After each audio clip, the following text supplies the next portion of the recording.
서울 외곽의 작은 식당에서 설거지를 하며 살아가던 한 여성. 남편을 먼저 떠나보낸 뒤 좁은 원룸에서 혼자 지내던 그녀의 나이는 56살이었습니다. 그런데 어느 날 믿기 힘든 전화 한 통이 걸려옵니다. 상대는 무려 2천억 자산의 건설회사 회장, 72세의 재벌 회장이 왜 식당에서 일하던 베트남 여성을 찾아왔을까요? 그리고 3달 뒤 그녀의 인생은 완전히 바뀌게 됩니다. 강남의 펜트하우스, 재벌가의 반대, 그리고 밝혀지는 진실까지. 지금부터 56세 여성의 인생을 뒤바꾼 이야기를 들려드리겠습니다. 서울 외곽의 오래된 골목 안쪽에는 작은 식당 하나가 있었다. 간판도 낡고 문틈 사이로 찬바람이 드나들었지만 그 식당은 30년 가까이 그 자리를 지켜왔다. 점심 장사가 끝난 오후 2시 무렵이 되면 식당 안은 잠시 고요해졌다. 손님들이 썰물처럼 빠져나가고 나면 기름 냄새와 된장 냄새만 공기 속에 얇게 남았다. 그때마다 주방 뒤쪽에서 들리는 소리가 있었다. 금속 그릇이 서로 부딪히는 소리였다. 설거지통 앞에 서 있는 사람은 이란이라는 이름의 베트남 여성이다. 나이 56. 한국에서 산 세월이 벌써 30년이 넘었다. 설거지통은 늘 같은 자리에 있었고 이란의 하루는 그 통 앞에서 시작해서 그 통 앞에서 끝나는 날이 많았다. 오전 10시에 출근해서 그릇을 씻고 손님이 오면 서빙을 도왔다가 점심이 끝나면 다시 통 앞에 섰다. 이란의 손은 늘 물에 젖어 있었다. 겨울에도 고무장갑 안쪽에는 물이 스며들었고 여름에는 더운 김과 함께 땀이 뒤섞였다. 손등에는 잔주름이 깊게 패어 있었고 손마디는 조금씩 굵어져 있었다. 그 손은 30년이 넘는 한국 생활이 새겨놓은 흔적이었다. 설거지를 하다 보면 가끔 손을 잠시 멈추고 창밖을 바라보는 순간이 있었다. 아무런 이유도 없었다. 그냥 어느 순간 멈추게 되는 것이었다. 그때마다 이란의 머릿속에는 32년 전의 기억이 떠올랐다. 24살. 한국으로 시집 오던 날이었다.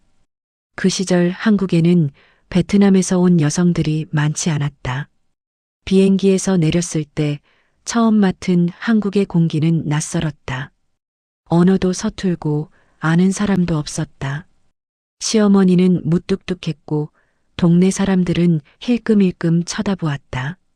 그러나 남편은 성실한 사람이었다.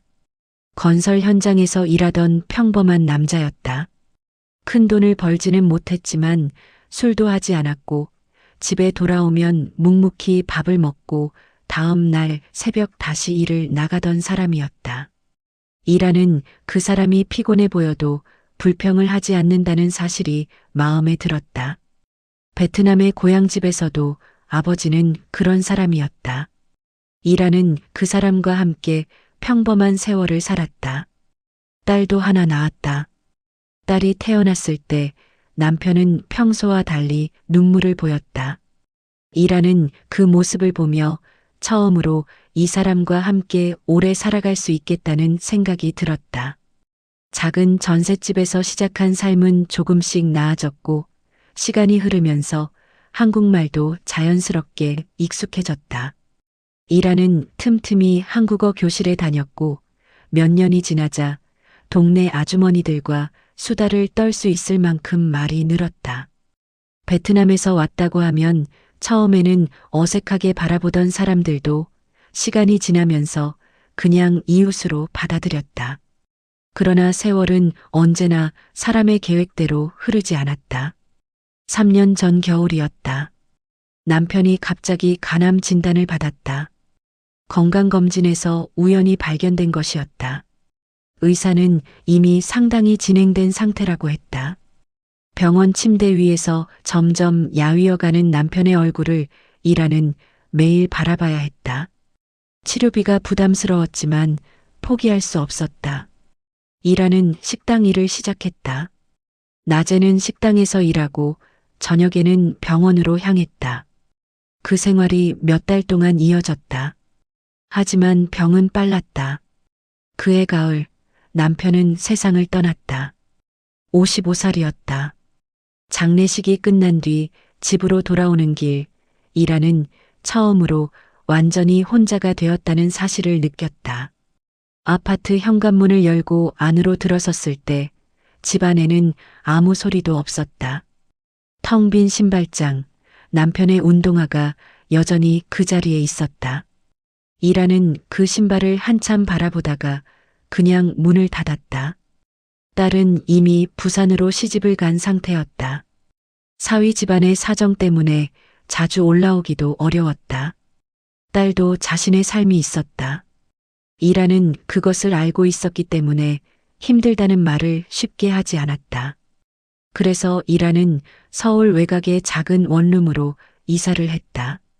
보증금 500만 원에 월세 45만 원. 창문 하나짜리 방이었지만 식당에서 가까웠고 혼자 살기에는 충분했다. 그리고 다시 식당으로 돌아왔다. 그렇게 3년이 흘렀다.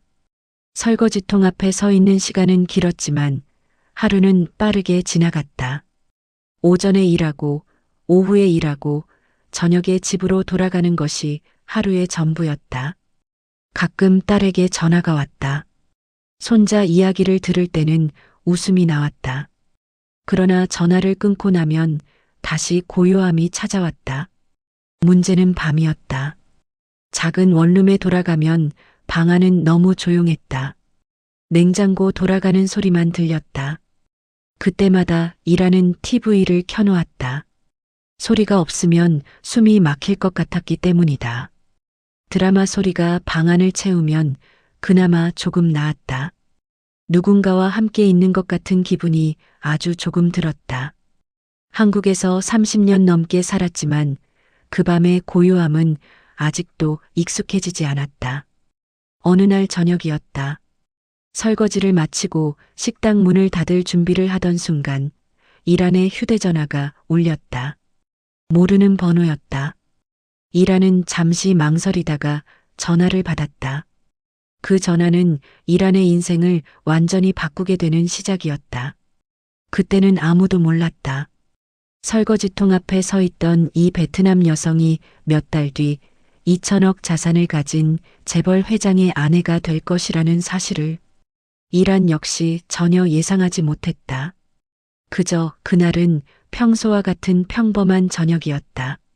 전화를 건 사람은 자신을 행복 중매소 상담원이라고 소개했다. 목소리는 중년 여성의 것이었고 말투는 침착했다. 막무가내로 말을 쏟아내는 사기꾼 같은 분위기가 아니라 오히려 조심스럽고 정중한 편이었다. 이라는 처음에는 전혀 믿지 않았다. 요즘 뉴스에서 보이스피싱 이야기를 너무 많이 들었기 때문이다. 특히 외국인 여성들을 노리는 사기도 많다는 것을 알고 있었다. 결혼 사기, 취업 사기, 대출 사기. 이라는 한국에서 오래 살면서 그런 이야기를 여러 번 들어왔다. 그래서 이라는 처음에는 짧게 대답하고 전화를 끊으려고 했다. 그러나 상담원의 말은 예상과 조금 달랐다.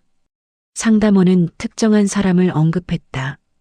한국에서 건설 자재 회사를 운영하는 윤정수 회장이라는 사람이었다.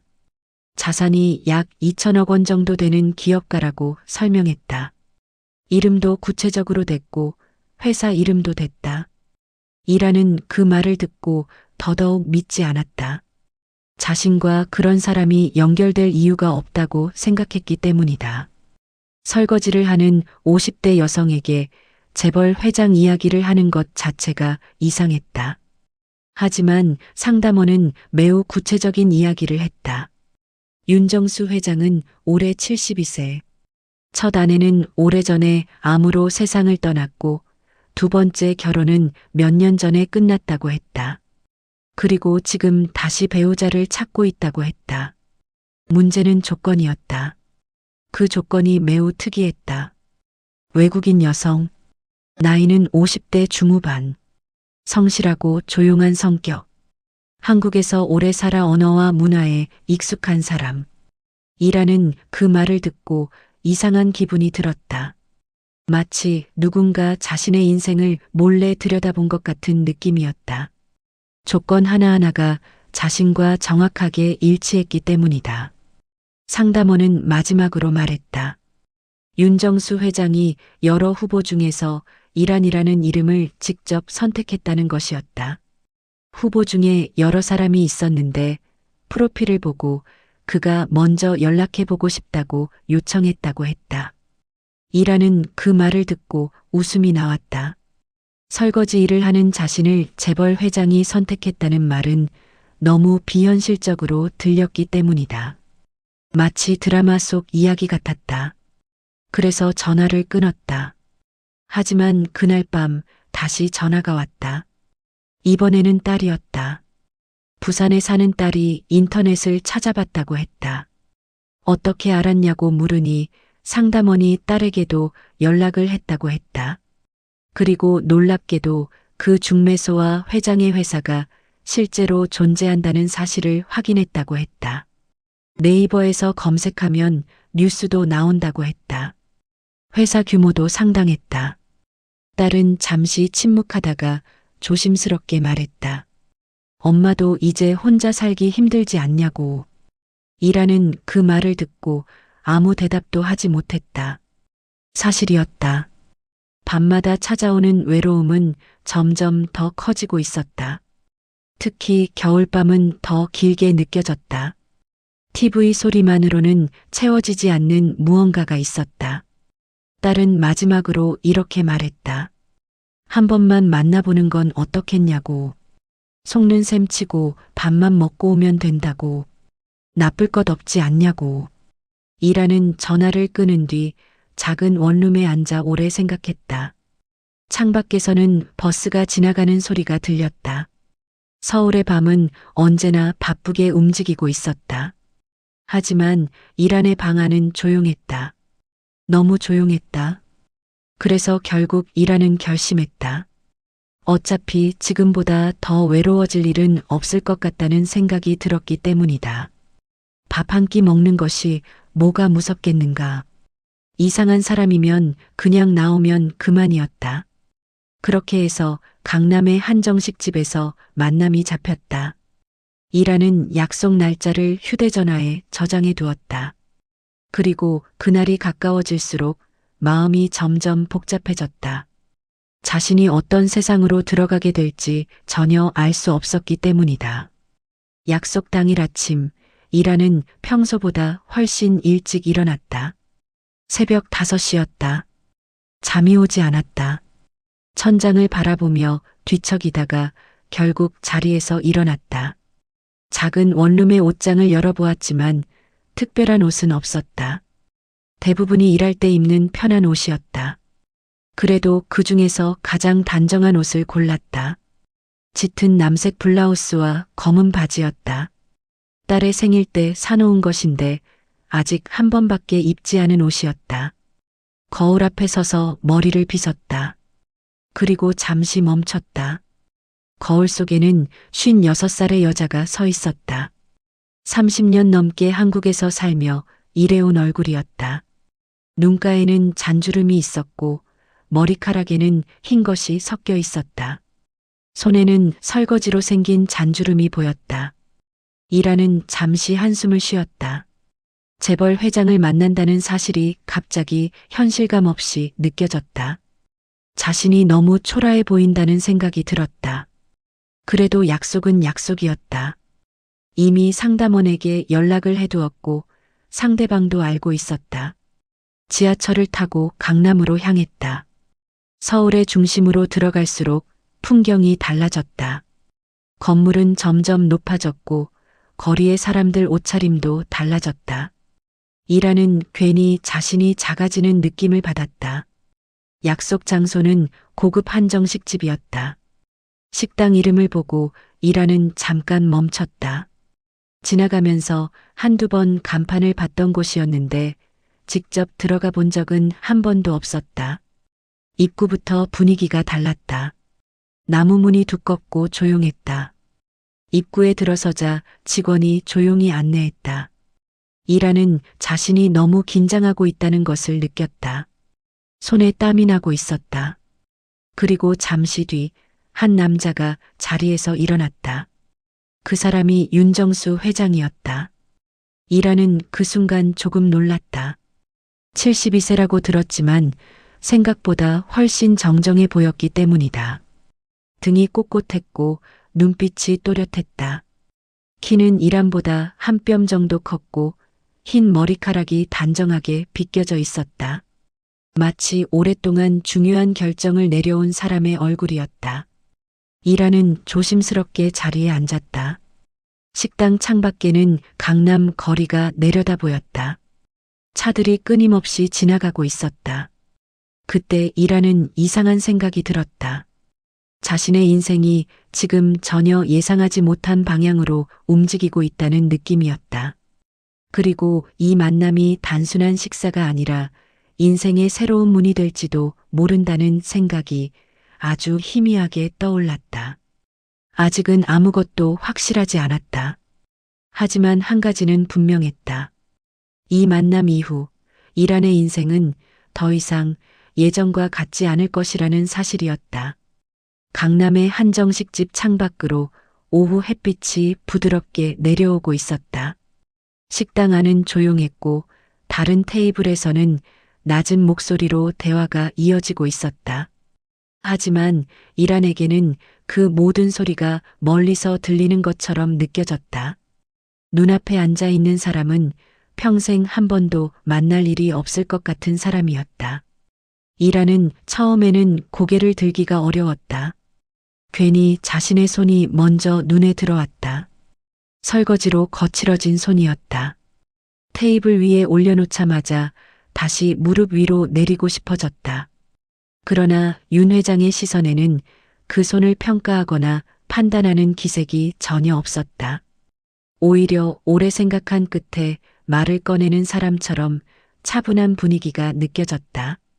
그날 식사는 평범한 이야기로 시작되었다. 한국에 언제 왔는지, 어떤 일을 해왔는지, 가족은 어떻게 되는지. 질문은 간단했지만 그의 듣는 태도는 달랐다. 이란이 말할 때 그는 고개를 끄덕이거나 짧게 반응했다. 형식적인 고개 끄덕임이 아니라 진짜로 듣고 있다는 느낌이었다. 이란은 자신도 모르게 지난 세월을 조용히 떠올렸다. 24살에 한국에 왔던 이야기, 남편과 함께 살아온 시간, 그리고 3년 전 남편을 떠나보낸 순간까지. 말을 하다 보니 어느새 처음보다 긴장이 조금 풀려 있었다. 이야기를 하다 보니 어느새 음식이 몇 번이나 바뀌어 있었다. 한정식은 코스로 나왔다. 이라는 평소에 먹어본 적 없는 음식들이 차례로 나오는 것을 보며 조금 당황했지만 윤 회장은 그냥 편하게 드시면 된다고 말했다. 그때 윤 회장은 잠시 숨을 고른 뒤 자신의 이야기를 꺼냈다. 그 역시 오랜 시간을 혼자 살아왔다. 첫 아내는 20해 전에 세상을 떠났고 두 번째 결혼은 오래가지 못했다고 했다. 많은 사람들이 부러워하는 재산과 회사가 있었지만 집으로 돌아가면 넓은 집이 너무 조용했다고 했다. 큰 집 안에서 들리는 것은 시계 소리뿐이었다. 이라는 그 말을 들으며 조금 의외라는 생각을 했다. 재벌이라고 불리는 사람의 삶도 이렇게 외로울 수 있다는 사실이 낯설게 느껴졌기 때문이다. 그러나 동시에 외로움이란 것은 재산과 상관없다는 사실을 새삼 느꼈다. 그러나 그 다음 순간 윤 회장은 매우 솔직한 이야기를 했다. 그는 자신이 아직도 젊은 사람처럼 에너지가 많다는 사실을 숨기지 않았다. 지금도 그 에너지를 함께할 사람에게 발산하고 싶다고도 했다. 그 때문에 이전 결혼에서도 문제가 있었다고 했다. 나이에 비해 지나치게 열정적인 성격 때문에 배우자가 힘들어했던 적이 있었다는 이야기였다. 이라는 그 말을 듣고 잠시 당황했다. 하지만 윤 회장의 얼굴에는 장난이나 가벼운 농담 같은 기색이 전혀 없었다. 오히려 중요한 사실을 미리 알려주는 사람처럼 진지한 태도였다. 그는 단순히 육체적인 관계만을 이야기하는 것이 아니었다. 늙어갈수록 함께 밥을 먹고 산책을 하고 같은 집에서 조용한 시간을 나눌 사람이 필요하다고 말했다. 말동무, 식사 상대, 그리고 그 이상의 모든 것이 필요하다고 했다. 그 이야기는 마치 오랫동안 준비한 고백처럼 들렸다. 이라는 그 말을 들으며 조금 이상한 감정을 느꼈다. 처음에는 부담스러운 이야기라고 생각했지만 이상하게도 불쾌하지는 않았다. 오히려 그 솔직함이 마음을 편하게 만들었다. 누군가가 꾸미지 않고 자신의 모습을 그대로 보여주는 순간에는 사람 사이의 거리도 조금 가까워지기 마련이다. 식사가 끝날 무렵 윤 회장은 마지막으로 하나의 제안을 했다. 서로를 조금 더 알아보는 시간을 가져보자는 것이었다. 길지 않은 시간, 약 3달 정도 함께 만나보자는 이야기였다. 부담 없이 친구처럼 천천히. 이라는 잠시 망설였다. 그러나 마음 한쪽에서는 이미 답이 정해져 있는 것 같은 느낌이 들었다. 지금까지의 인생을 생각하면 잃을 것이 크게 없다는 생각도 들었다. 무엇보다 지난 3년간의 혼자만의 시간이 너무나 외로웠다. 몸이 먼저 누군가를 갈구하고 있었다. 그날 저녁 강남 거리를 걸어 나오면서 이라는 처음으로 느꼈다. 자신의 인생이 조금씩 예상하지 못한 방향으로 움직이고 있다는 사실을. 그리고 그 변화는 이제 막 시작되고 있었다. 첫 번째 만남이 끝난 뒤 이라는 며칠 동안 그날의 이야기를 자꾸 떠올렸다. 밥을 먹다가도 설거지를 하다가도 윤정수 회장의 목소리가 어디선가 들리는 것 같았다. 그 침착하고 낮은 목소리가. 일주일 뒤 문자가 왔다. 이번 주 토요일 저녁에 시간이 되시면 다시 한번 만날 수 있을까요? 불편하시면 말씀해 주세요. 이라는 문자를 2번 읽었다. 그리고 짧게 답했다. 괜찮다고. 2번째 만남은 이태원 근처의 작은 카페였다. 첫 번째 한정식 집보다 훨씬 조용하고 소박한 곳이었다. 윤 회장은 먼저 도착해서 창가 자리를 잡아두고 있었다. 커피 2잔이 이미 테이블 위에 올려져 있었다. 이란이 자리에 앉자 그는 웃으며 말했다. 저번에는 제가 너무 무거운 이야기를 많이 한 것 같아서 걱정했어요. 이란은 잠깐 생각하다가 솔직하게 대답했다. 솔직한 게 오히려 좋았다고. 꾸미지 않아서 편했다고. 윤 회장은 그 말을 듣고 잠시 창밖을 바라보았다. 그리고 천천히 말했다. 살면서 꾸미는 것에 지쳤다고. 나이가 들수록 진짜 사람이 그립다고. 그날의 대화는 가볍게 흘러갔다. 이라는 베트남에서 어떻게 자랐는지를 조금 이야기했다. 강이 마을 옆을 흐르고 오전에는 시장 소리가 들렸던 고향 이야기를. 윤 회장은 경상도 작은 마을에서 올라와 건설 현장을 전전하다가 회사를 차렸던 이야기를 했다. 2 사람은 서로 다른 나라에서 서로 다른 방식으로 비슷한 가난함을 겪어온 사람들이었다. 헤어질 때 그는 말했다. 다음에는 제가 직접 요리를 해드리고 싶은데 어떻게 생각하세요? 이라는 그 말에 조금 웃었다. 재벌 회장이 직접 요리를 한다는 말이 이상하게 정겨웠다. 3번째 만남은 조금 달랐다. 윤 회장은 약속 장소를 한강공원 근처로 정했다. 봄이 막 시작된 시기였다. 강변 산책로에는 사람들이 많지 않았다.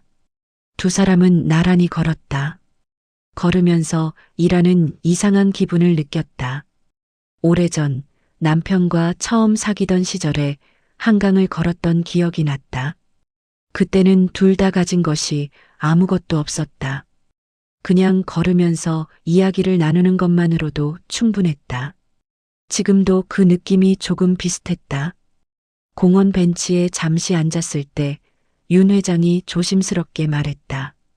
이란 씨는 지금 생활이 힘들지 않으세요? 솔직하게 말씀해 주셔도 됩니다.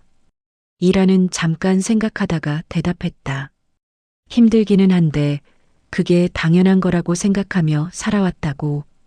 힘든 게 익숙해지면 그냥 일상이 된다고. 윤 회장은 그 말을 듣고 한참 말이 없었다.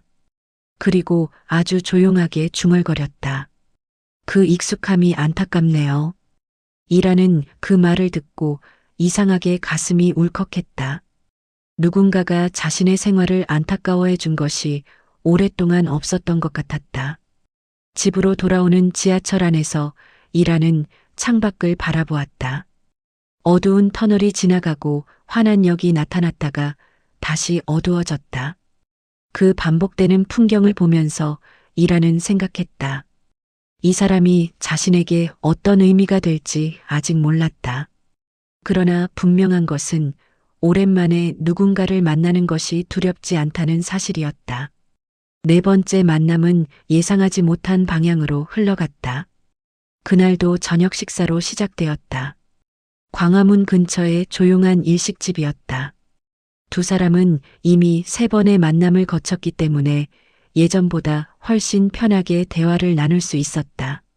이라는 젓가락질을 하면서 웃기도 하고 가끔 먼저 이야기를 꺼내기도 했다. 식사가 끝날 무렵이었다. 윤 회장이 조심스럽게 물었다. 오늘 좀 더 이야기를 나눌 수 있을까요? 너무 이른가요? 이라는 그의 눈을 바라보았다. 눈빛에 장난기가 없었다. 그냥 솔직한 눈이었다.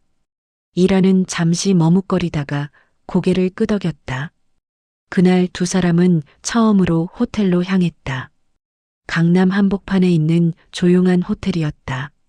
로비에 들어서면서 이라는 긴장했다. 이런 공간이 낯설었다. 두꺼운 카펫 위를 걷는 느낌이 처음이었다. 그러나 방 안으로 들어서자 윤 회장은 서두르지 않았다. 커피를 주문하고 소파에 앉아 창밖 야경을 함께 바라보았다. 서울의 불빛이 멀리까지 이어져 있었다. 그는 먼저 이런 말을 했다. 제가 이란 씨를 이런 자리로 데려온 건 불편하게 하려는 게 아니에요. 그냥 오늘 헤어지기 싫었습니다. 이라는 그 말을 듣고 조용히 웃었다. 70이 넘은 사람이 이런 말을 하는 것이 낯설었지만 이상하게 진심이 느껴졌다. 그날 밤 두 사람은 처음으로 가까워졌다. 이라는 오랫동안 잊고 살았던 감각을 되찾은 것 같은 기분이었다. 남편이 세상을 떠난 뒤 3년 동안 이라는 자신이 그런 감정이나 욕구와 완전히 단절된 채로 살아왔다. 아니, 스스로 그렇게 만들어 왔다. 윤정수 회장은 나이와 어울리지 않을 만큼 에너지가 넘쳤다. 그는 이란이 편할 수 있도록 천천히 다가왔다. 서두르지 않으면서도 진지했다. 이란은 그 태도에서 오래 사람을 대해온 사람 특유의 여유를 느꼈다. 새벽이 되어 두 사람은 나란히 누워 천장을 바라보았다. 윤 회장이 말했다. 이란 씨, 나한테 오늘 고마워요. 이란은 그 말이 이상하게 마음을 건드렸다. 자신이 누군가에게 고마움의 대상이 된다는 것이 오랫동안 없었던 일이었다. 다음 날 아침, 이란은 조용히 일어나 창가에 섰다. 서울의 아침은 이미 바쁘게 움직이고 있었다. 차들이 지나가고 사람들이 걷고 있었다. 이란은 잠시 그 풍경을 바라보았다. 이상했다. 어젯밤이 현실처럼 느껴지지 않았다. 그러나 분명히 현실이었다. 윤 회장이 눈을 뜨며 이란을 바라보았다. 그리고 말했다. 밥 먹으러 나갈까요? 이란은 그 말에 피식 웃었다. 70을 넘긴 남자가 아침 첫 마디로 밥 이야기를 하는 것이 이상하게 정다웠다. 그날 이후로 두 사람은 일주일에 몇 번씩 만남을 이어갔다. 처음에는 단순히 식사를 하는 자리였다. 하지만 시간이 지나면서 만남의 방식도 조금씩 달라졌다. 윤 회장은 바쁜 사업가였지만 시간을 만드는 데에는 익숙한 사람이었다. 회의가 끝난 늦은 오후에 잠시 차를 마시러 나오기도 했고 주말에는 조용한 공원을 함께 걸었다. 어느덧 서로 호텔을 드나드는 사이가 되었다. 그는 모든 면에서 왕성한 사람이었다. 한번 호텔에 들어가면 시간 가는 줄 모르고 에너지를 발산했다. 이라는 처음에는 그 에너지에 놀랐다. 이른을 넘긴 사람에게서 이런 생명력을 느끼게 될 줄은 몰랐다. 하지만 시간이 지나면서 이란도 자연스럽게 그 시간에 익숙해졌다. 단순히 몸이 가까워지는 것이 아니었다. 그 시간 속에서 두 사람은 서로를 더 깊이 알아가고 있었다. 어디가 아프다는 이야기, 어렸을 때 먹었던 음식 이야기, 오래전에 잊었다고 생각했던 기억들이 그 조용한 시간 속에서 자연스럽게 흘러나왔다. 서울의 계절은 이미 봄으로 넘어가고 있었다. 벚꽃이 피기 시작한 어느 날 두 사람은 한강 근처 공원을 걸었다. 사람들은 각자 바쁜 하루를 보내고 있었지만 두 사람의 걸음은 매우 느렸다. 마치 서로의 속도를 맞추듯이 천천히 걸었다. 이라는 가끔씩 스스로에게 묻곤 했다. 이 일이 정말 현실인지. 몇 달 전만 해도 설거지통 앞에서 하루를 보내던 자신이 지금은 강남의 식당과 공원을 오가며 재벌 회장과 시간을 보내고 있다는 사실이 믿기지 않았다. 그러나 그 관계는 생각보다 자연스럽게 이어지고 있었다. 서로가 서로를 원한다는 말이 맞는 것 같았다. 윤 회장은 이란을 대할 때 항상 조심스러웠다. 돈이나 재산 이야기를 꺼내는 대신 늘 생활에 대한 이야기를 먼저 물었다. 식당 일은 힘들지 않은지, 밥은 제대로 먹고 있는지 같은 소소한 질문들이었다. 어느 주말 오후였다. 두 사람은 북악 스카이웨이 근처를 함께 걸었다. 서울 전경이 한눈에 내려다 보이는 곳이었다. 이라는 그 풍경을 바라보면서 말했다. 서울에서 30년 넘게 살았는데 여기서 이렇게 서울을 바라본 건 처음이에요. 윤 회장은 그 말을 듣고 잠시 이란의 얼굴을 바라보았다. 그리고 말했다. 앞으로는 더 많이 보여드릴게요. 그 말은 단순한 약속이 아니었다. 이란은 그것을 느꼈다. 그날 저녁 두 사람은 다시 호텔로 향했다. 이란은 이미 그 공간이 낯설지 않게 되어 있었다. 로비를 지나 엘리베이터를 타고 올라가는 동안 두 사람 사이에는 말이 없었다. 그러나 침묵이 어색하지 않았다. 그것은 서로를 알아가는 사람들 사이에서만 가능한 편안한 침묵이었다. 방 안에서 윤 회장은 이란의 손을 잡았다. 설거지로 거칠어진 손이었다. 그는 그 손을 한동안 바라보다가 말했다. 이 손이 얼마나 많은 세월을 버텨온 손인지 알아요. 이란은 눈물이 날 것 같았다. 그러나 울지 않았다. 그냥 조용히 웃었다. 그 밤도 다음 날 아침도 두 사람은 함께였다. 이란은 아침마다 눈을 뜰 때 잠깐씩 낯선 천장을 바라보며 생각했다. 이게 꿈이 아닌지. 그러나 꿈이라면 이렇게 오래 이어질 리가 없었다. 어느 날 오후였다.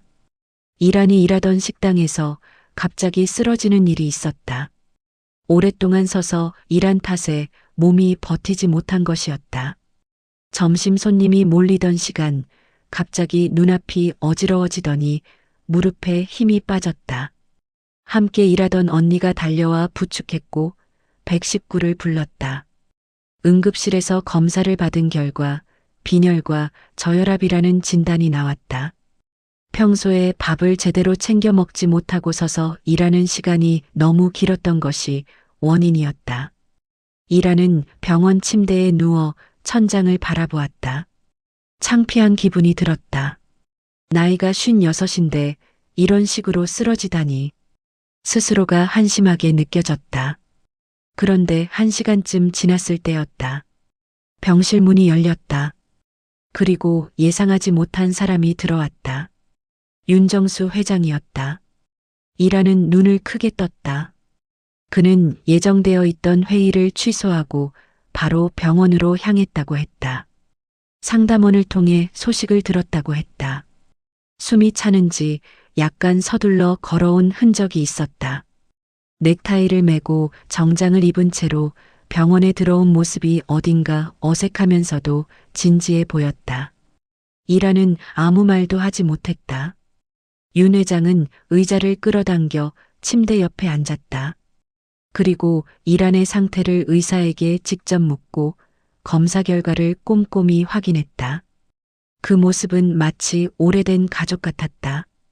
이란은 그 모습을 보며 마음이 이상하게 흔들리는 것을 느꼈다. 재산이나 지위와는 전혀 다른 종류의 마음이었다. 그날 이후 윤 회장은 매일 식사를 챙겼다. 고급 도시락이 식당으로 배달되기 시작했다. 그 도시락 안에는 항상 균형 잡힌 음식이 담겨 있었다. 한쪽에는 작은 메모지가 붙어 있었다. 오늘도 다 드세요. 이라는 처음에는 부담스러워했다. 식당 동료들이 쳐다보는 시선도 신경 쓰였다. 그러나 시간이 지나면서 그 마음이 무엇인지 조금씩 이해하기 시작했다. 돈으로 살 수 없는 진심이라는 것이었다. 그 진심은 이란의 마음을 서서히 움직이고 있었다. 그리고 그날 밤 윤 회장이 퇴근 후 다시 이란의 원룸 근처까지 왔다. 문 앞에서 짧게 만났다. 그는 아무것도 요구하지 않았다. 그냥 이란이 집에 무사히 들어가는 것을 확인하고 싶었다고 했다. 이란은 그 말을 듣고 문을 열고 들어가려다 멈췄다. 들어오실래요? 그건 이란이 먼저 건넨 말이었다. 그 자신도 그 말이 나오는 줄 몰랐다. 윤 회장은 조용히 고개를 끄덕였다. 그날 밤 좁은 원룸에서 두 사람은 처음으로 이란의 공간을 함께 나눴다. 넓은 펜트하우스나 호텔이 아닌 보증금 500만 원짜리 좁은 방이었다. 냉장고 돌아가는 소리가 들리고 창밖으로는 골목가로 등 불빛이 들어오는 방이었다. 그런데 이상하게도 그날 밤이 가장 오래 기억에 남았다. 교제를 시작한 지 2달이 지나던 어느 날이었다. 그날은 이란의 생일이었다. 이란은 사실 그 사실을 거의 잊고 있었다. 한국에서 살면서 생일을 크게 챙겨본 기억이 거의 없었기 때문이다. 남편과 함께였을 때도 생일날 특별히 뭔가를 하는 편은 아니었다. 미역국 한 그릇이 전부였다. 그러나 그날 저녁 윤 회장은 이란을 한 식당으로 데려갔다. 문을 열고 들어간 순간 이란은 잠시 발걸음을 멈췄다. 그곳은 베트남 음식점이었다. 그리고 식탁 위에는 베트남에서 흔히 먹던 음식들이 놓여 있었다. 쌀국수, 반새우, 짜조, 바인미. 30년 동안 거의 먹어보지 못했던 고향 음식들이었다. 냄새부터 달랐다. 한국 식당과는 전혀 다른 라임과 고수와 어간장이 섞인 그 냄새. 그 순간 이란의 눈앞에 오래된 기억들이 떠올랐다. 베트남의 더운 공기, 시장의 냄새, 가족들이 함께 앉아 식사를 하던 풍경, 어머니의 얼굴, 어린 시절의 골목, 10살 무렵 처음 쌀국수를 먹었던 기억. 이란은 잠시 아무 말도 할 수 없었다. 눈물이 나오려는 것을 가까스로 참았다. 어떻게 알았어요? 이란이 물었다. 상담원한테 물어봤어요. 이란 씨 고향 음식이 뭔지. 윤 회장이 조용히 대답했다.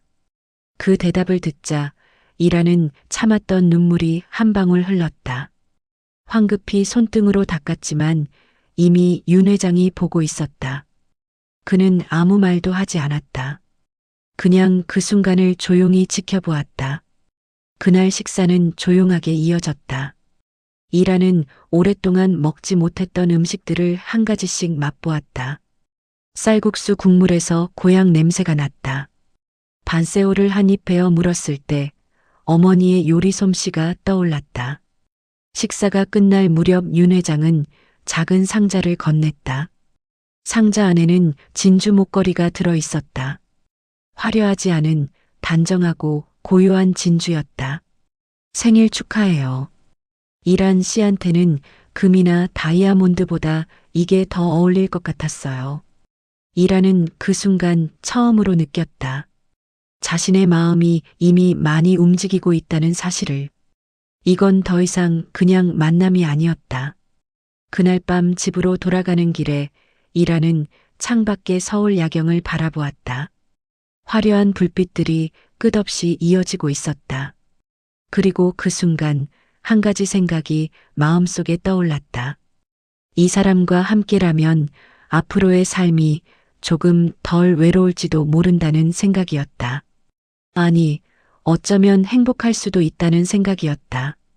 그렇게 해서 두 사람의 관계는 어느새 단순한 교제를 넘어선 감정으로 조금씩 변해가고 있었다. 봄이 깊어가면서 두 사람이 함께 보내는 시간도 늘어났다. 어느 날은 경기도 외곽에 있는 작은 카페에 함께 갔다. 산 중턱에 있는 곳이었는데 윤 회장이 오래전부터 알고 있던 곳이라고 했다. 마당에 나무 의자가 있었고 그 사이로 햇빛이 내려오고 있었다. 이라는 그곳이 마음에 들었다. 화려하지 않고 조용했다. 두 사람은 커피를 들고 나무 의자에 앉아 한참을 그냥 앉아 있었다. 말이 없어도 괜찮았다. 그냥 같은 풍경을 함께 바라보는 것으로 충분했다. 그 침묵 속에서 윤 회장이 천천히 말했다. 이란 씨, 나는 지금 이 순간이 좋아요. 별게 없는데 왜 이리 좋은지 모르겠어요. 이란도 같은 마음이었다. 그냥 앉아 있는 것이 좋았다. 서로를 의식하지 않아도 되는 그 편안함이 좋았다. 또 어느 날은 인사동에 함께 갔다. 윤 회장이 골동품에 관심이 많다는 것을 알았기 때문에 이란이 먼저 제안했다. 골목을 함께 걸으며 오래된 물건들을 구경했다. 윤 회장은 조그만 도자기 하나를 집어들고 이란에게 설명해 주었다. 조선시대의 백자의 유약에 대한 이야기였는데 이란은 반도 이해하지 못했지만 그냥 듣는 것이 좋았다. 그가 좋아하는 것에 대해 이야기할 때는 눈빛이 달라졌다. 그날 윤 회장은 작은 찻잔 세트 하나를 샀다. 둘이 나눠 쓸 수 있다고 했다. 주말이면 두 사람은 함께 시장을 다니기도 했다. 망원시장, 통인시장, 노량진 수산시장. 일하는 시장이 편했다. 골목 냄새, 아주머니들의 목소리, 가지런히 쌓인 채소들. 그 분위기가 베트남의 시장과 조금 닮아 있었다. 윤 회장은 시장에서도 기꺼이 이란의 보조를 마쳤다. 이란이 고른 채소를 함께 들고 걸었다. 생선 가게 앞에서 이란이 능숙하게 흥정하는 것을 보고 웃기도 했다. 이란 씨는 여기서도 진짜 생활인이네요. 30년 살았는걸요. 이란이 쑥스럽게 웃으며 대답했다. 그 시장 장보기가 끝나면 이란이 요리를 했다. 윤 회장의 펜트하우스 주방에서 이란이 직접 장본 재료로 음식을 만들었다. 된장찌개, 제육볶음, 가끔은 베트남식 볶음밥. 윤 회장은 식탁 앞에 앉아 이란이 요리하는 것을 바라보았다. 저 이런 거 처음이에요. 누가 주방에서 요리해 주는 걸 보는 게. 이란은 그 말을 듣고 국자를 저으면서 대답했다. 요리사 쓰면 되는 거 아닌가요? 요리사가 해주는 것하고 달라요. 이건 다른 거예요. 이란은 그 말이 무슨 뜻인지 알았다. 그냥 밥이 아니라 누군가가 자신을 위해 서 있다는 느낌. 그것이 다른 것이었다. 함께 밥을 먹고 설거지를 하고 소파에 나란히 앉아 TV를 보다가 잠이 드는 것. 그 평범한 것들이 두 사람에게는 처음 있는 일이었다. 이란에게도 윤 회장에게도. 가끔 윤 회장이 늦은 회의를 마치고 돌아오면 이란이 따뜻하게 데운 국을 냄비째 올려두었다. 아무것도 아닌 일이었다. 그런데 윤 회장은 그것을 받아먹으면서 말했다. 이게 오늘 하루 중에 가장 좋은 일이에요. 이라는 그 말을 들으면서 생각했다. 자신도 그렇다고. 교제를 시작한 지 어느덧 3달이 가까워지고 있었다. 서울의 계절은 완전히 봄으로 넘어가 있었다. 거리의 가로수에는 연두빛 잎이 올라오고 있었고 공원의 벤치에는 따뜻한 햇빛이 내려앉고 있었다. 그날 오후 윤정수 회장은 이란에게 저녁 약속을 제안했다. 평소와는 조금 다른 분위기의 만남이었다. 정장을 입고 오라는 말은 하지 않았지만 그의 목소리에서 무언가 다른 것이 느껴졌다. 장소는 강남에서도 가장 높은 건물 중 하나였다. 엘리베이터가 빠르게 올라가고 있었다. 숫자가 계속 바뀌는 동안 이란의 심장도 조금씩 빨라졌다. 엘리베이터 문이 열렸을 때 눈앞에 펼쳐진 것은 넓은 거실이었다. 그곳은 윤 회장이 살고 있는 펜트하우스였다. 큰 창문 밖으로는 서울의 밤 풍경이 한눈에 내려다 보였다. 자동차 불빛들이 강처럼 흐르고 있었고 건물의 창문마다 노란 불빛이 켜져 있었다. 이라는 잠시 말없이 창밖을 바라보았다. 30년 넘게 서울에서 살았지만 이런 풍경을 이렇게 가까이서 본 적은 없었다. 그날 저녁 식사는 윤 회장이 직접 준비했다. 요리는 화려하지 않았지만 정성이 느껴졌다. 식탁 위에는 조용한 음악이 흐르고 있었고 창밖에서는 밤바람이 건물 사이를 지나가고 있었다. 식사를 하며 두 사람은 지난 3달의 시간을 조용히 떠올렸다. 처음 강남 한정식집에서 만났던 날, 호텔에서 둘이 보낸 시간, 한강공원을 걸었던 날, 병원에서 함께 있었던 시간, 그리고 베트남 음식점에서의 생일 저녁까지 그 모든 시간이 하나의 이야기처럼 이어져 있었다. 식사가 끝날 무렵 윤 회장은 잠시 자리에서 일어났다. 그리고 작은 상자를 가져왔다. 이라는 그 순간 무슨 일이 일어날지 이미 느끼고 있었다. 상자 안에는 반짝이는 다이아몬드 반지가 들어 있었다. 윤 회장은 긴 말을 하지 않았다. 그저 조용한 눈빛으로 이란을 바라보고 있었다. 그리고 말했다. 이란 씨, 나와 함께 살아줄 수 있어요? 이란의 머릿속에는 수많은 생각이 스쳐 지나갔다. 설거지통 앞에서 하루를 보내던 자신의 모습, 남편을 떠나보낸 이후의 외로운 밤들, 그리고 지난 3달의 모든 순간들이 한 번에 지나갔다. 이란은 잠시 고개를 숙였다. 자신은 가진 것이 거의 없다고 생각했다. 재산도 사회적 지위도 없었다. 심지어 한국 사람도 아니었다. 그러나 윤 회장은 그런 것에는 전혀 관심이 없는 사람처럼 보였다. 그에게 중요한 것은 단 하나였다. 앞으로의 시간을 함께 보낼 사람이었다. 이라는 고개를 들었다. 그리고 조용하게 대답했다. 예. 함께 살게요. 그날 밤 이라는 자신의 인생에서 가장 큰 결정을 내렸다. 56살에 처음으로 새로운 인생의 문을 열기로 한 것이다. 결혼식은 조용하게 진행되었다. 큰 행사는 아니었지만 가까운 사람들과 함께하는 자리였다. 식장은 한강이 내려다 보이는 작은 예식장이었다. 윤 회장의 오랜 지인 몇 명과 부산에서 올라온 이란의 딸과 사위, 그리고 손자가 자리를 채웠다. 이란은 아직도 현실이 조금 낯설게 느껴졌다. 며칠 전까지만 해도 작은 원룸에서 혼자 살던 사람이 이제는 서울 중심의 펜트하우스에서 새로운 삶을 시작하게 되었기 때문이다. 딸은 이란의 손을 꼭 잡으며 말했다. 엄마, 행복해야 해요.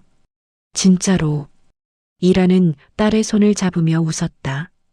눈물이 나오려는 걸 참으면서 웃었다.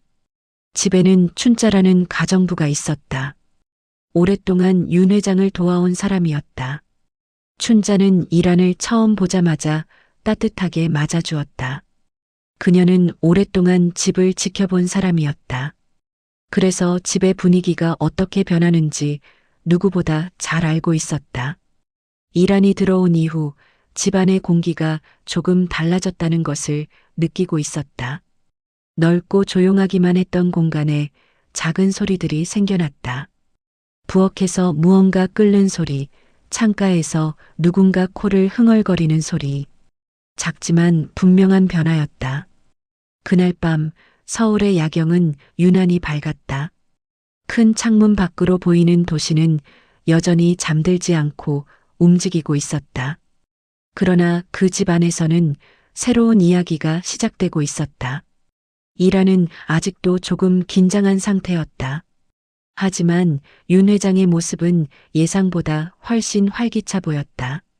나이가 70이 넘었지만 그의 체력은 놀라울 정도였다. 밤이 깊어질수록 이라는 점점 놀라게 되었다. 그 에너지는 나이와 전혀 어울리지 않을 만큼 강했다.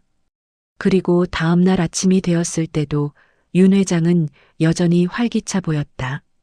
이라는 잠시 웃음이 나왔다. 자신의 인생이 이렇게 예상 밖의 방향으로 흘러갈 줄은 정말 상상하지 못했기 때문이다. 하지만 이상하게도 그 상황이 싫지는 않았다. 그 안에는 분명히 진심 어린 애정이 담겨 있었기 때문이다. 아침 식사 때 춘자가 차린 밥상을 앞에 두고 두 사람은 나란히 앉았다. 윤 회장은 젓가락을 들면서 이란을 바라보았다. 그리고 아무 말 없이 조용히 웃었다. 이란도 웃었다. 30년 넘게 서울에서 살아왔지만 그 아침이 처음으로 진짜 집에서 먹는 밥 같았다. 행복한 시간이 계속될 것처럼 보였다. 그러나 어느 순간부터 이상한 소문이 돌기 시작했다. 이란에 대한 이야기였다. 누군가가 말하기 시작했다. 이란이 재산을 노리고 접근했다는 이야기였다. 그 소문 뒤에는 윤 회장의 전처가 있었다. 전처는 이란의 존재를 매우 불편하게 생각하고 있었다. 특히 회사와 재산 문제에 대해 예민하게 반응하고 있었다. 이란이 베트남 출신이라는 사실을 강조하며 재산을 목적으로 접근한 외국인이라고 사람들에게 말하고 다녔다. 그 소문은 처음에는 작은 모임에서 시작되었다가 결국 윤 회장의 아들에게까지 전해졌다. 아들은 처음에는 그 말을 믿지 않으려고 했다. 하지만 계속해서 같은 이야기가 들려오자 결국 이란을 직접 찾아왔다. 그날 집안의 분위기는 매우 조용했다. 아들은 정중하게 앉아 이야기했다. 직접적인 비난은 아니었다. 하지만 그 질문들 사이에는 의심이 담겨 있었다. 이란은 그 상황이 얼마나 무거운지 느끼고 있었다. 자신 때문에 가족 사이에 문제가 생길 수도 있다는 생각이 들었기 때문이다. 그리고 자신이 가진 것이 없다는 사실이 이런 순간에 얼마나 불리하게 작용하는지도 알았다. 그날 밤 이란은 혼자 거실 창가에 서 있었다. 서울의 불빛이 멀리까지 이어져 있었다. 이란은 잠시 생각했다. 혹시 자신이 떠나는 것이 더 나은 선택일지도 모른다는 생각이었다. 이 집에, 이 가족에게 문제를 일으키고 싶지 않았다. 처음부터 자신은 이 세계에 어울리지 않는 사람이었다. 그 생각이 깊어지고 있을 때였다. 뒤에서 발소리가 들렸다. 윤 회장이 거실로 나왔다. 그의 얼굴에는 단호한 표정이 있었다. 그는 이란의 옆에 와서 서더니 창밖을 함께 바라보았다. 그리고 말했다. 이란 씨, 나는 내 눈으로 본 것만 믿어요. 이란은 아무 말도 하지 않았다. 당신이 어떤 사람인지 나는 알아요. 3달이 넘게 같이 있었는데 내가 모르겠어요? 이란은 그 말에 눈물이 날 것 같았다. 하지만 참았다. 아들 설득은 내가 할게요. 당신은 아무것도 하지 않아도 돼요. 그 말이 이란에게는 오랫동안 들어온 말 중 가장 든든한 말이었다. 다음 날 아침 예상하지 못한 일이 벌어졌다. 가정부 춘자가 조용히 이란에게 말을 건넸다. 그녀는 오래전부터 전처의 행동을 지켜보고 있었다고 했다. 윤 회장과 오래 일한 사람이었기 때문에 집 안팎의 사정을 누구보다 잘 알고 있었다. 춘자는 조심스럽게 말했다. 전처가 소문을 직접 퍼뜨리고 있었다는 것이었다. 그리고 그 사실을 증명할 수 있는 기록이 있다고 했다. 문자 내용이었다. 전처가 여러 사람에게 보낸 내용이 친한 지인을 통해 춘자에게까지 흘러들어온 것이었다. 이라는 그 이야기를 듣고 아무 말도 하지 않았다. 화가 나지 않았다. 그냥 피곤했다. 며칠 뒤 열린 재개 모임에서 상황은 완전히 바뀌었다. 윤 회장의 아들이 사람들 앞에서 진실을 공개했다. 소문의 시작이 어디였는지, 그리고 이란이 어떤 사람인지 모두 밝혀졌다. 아들은 춘자가 가져온 기록을 직접 확인하고 소문이 전처의 의도적인 행동에서 비롯된 것임을 알게 된 것이었다. 그 순간 사람들의 시선이 모두 이란에게 모였다. 그러나 이번에는 비난이 아니라 다른 감정이었다. 윤 회장은 그 자리에서 분명하게 말했다.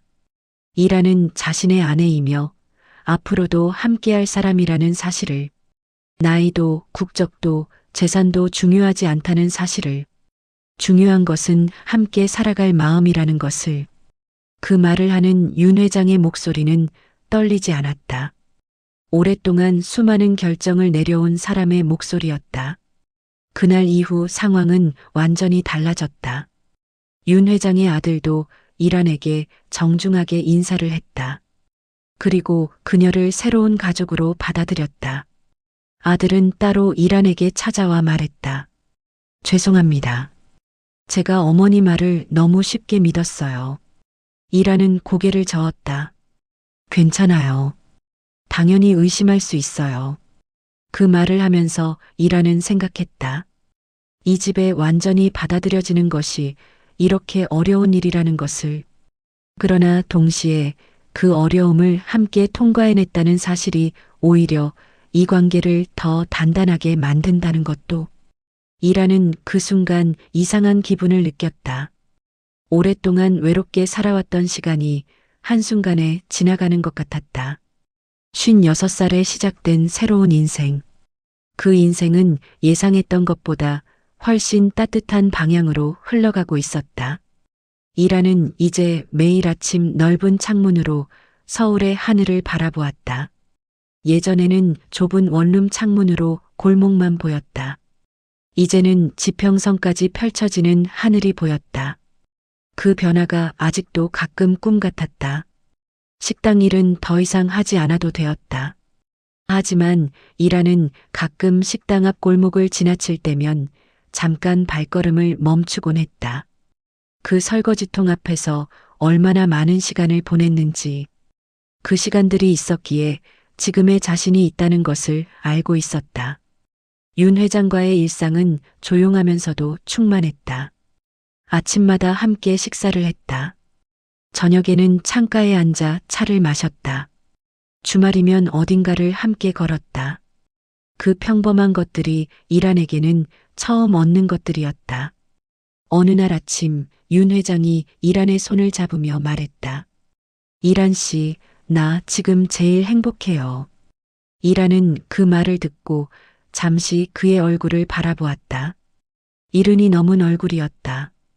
주름이 깊게 패어 있었고 흰 머리카락이 가득했다. 그러나 그 눈빛만큼은 놀랍도록 젊었다. 저도요. 이란이 조용하게 대답했다. 그것이 전부였다. 더 이상 긴 말이 필요하지 않았다. 딸은 가끔 서울에 올라왔다. 손자도 함께 올라올 때면 펜트하우스가 갑자기 시끌벅적해졌다. 윤 회장은 손자를 무릎에 앉혀놓고 이야기를 들려주었다. 이란은 그 모습을 바라보며 웃었다. 전혀 어울릴 것 같지 않은 두 사람이 이상하게 잘 어울렸다. 서울의 밤은 여전히 바쁘게 움직이고 있었다. 수백만 개의 불빛이 도시를 채우고 있었다. 그 빛들 하나하나에 사람들의 삶이 담겨 있었다. 그리고 그 높은 펜트하우스의 창가에서는 두 사람이 조용히 도시의 불빛을 바라보고 있었다. 이라는 그 순간 깨닫고 있었다. 사람의 인생은 때때로 예상하지 못한 순간에 다시 시작될 수 있다는 사실을. 그리고 사랑이라는 감정은 나이와 상관없이 언제든 찾아올 수 있다는 것을. 설거지통 앞에서 외롭게 서 있던 여자가 56살에 새로운 인생을 시작했다. 그 인생은 아직 끝나지 않았다. 아니, 이제 막 시작되었다. 세상에는 우리가 미처 알지 못한 이야기들이 참 많습니다. 오늘 이야기는 여기까지입니다. 여러분의 생각은 어떤가요? 댓글로 함께 이야기 나눠주세요.